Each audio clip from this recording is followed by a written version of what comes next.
Chères auditrices, chers auditeurs, Shabbat dernier, le 4 février, coïncidait avec la journée mondiale contre le cancer. Et ma mère m'a dit à table « Zarma, c'est un peu kick, non, ces journées mondiales? On a l'impression que tous les jours, c'est la journée mondiale de quelque chose. Eh bien, tu sais quoi, le samedi, désormais, c'est la journée mondiale de ta mère. » Alors, elle n'a pas tort, ma mère. J'ai regardé sur Internet et effectivement, on trouve de tout.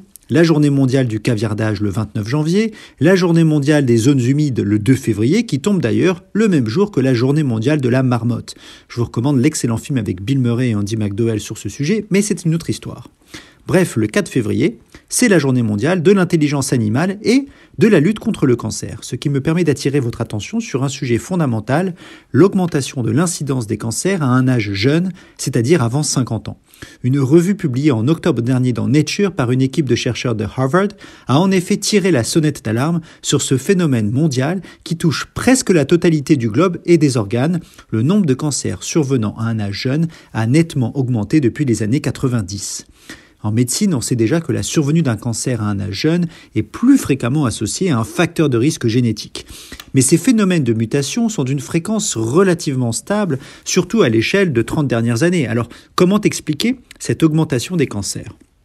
Eh bien, les auteurs dressent un parallèle inquiétant entre l'évolution de nos modes de consommation et de nos facteurs de risque dans l'enfance, ce qu'on appelle désormais l'exposome, avec la survenue de ces cancers.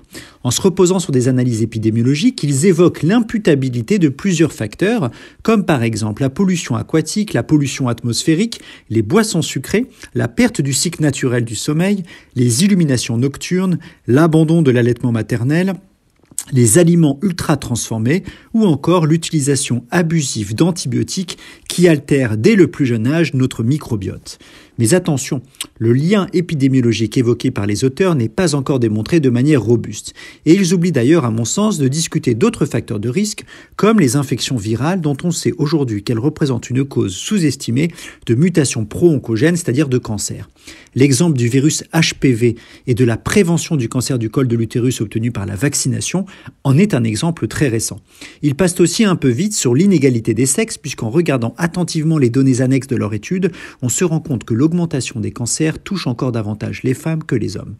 Pour faire le lien avec ma précédente chronique, il apparaît clairement que la composante Big Data de l'intelligence artificielle pourra permettre prochainement de mieux caractériser notre exposome et donc d'analyser le lien de causalité entre nos modes de vie et la survenue de ces cancers. Mais en attendant, soyez vigilants, bougez, mangez sainement et prenez soin de vos cellules. Je vous remercie de votre écoute et je vous souhaite une excellente journée sur RCJ.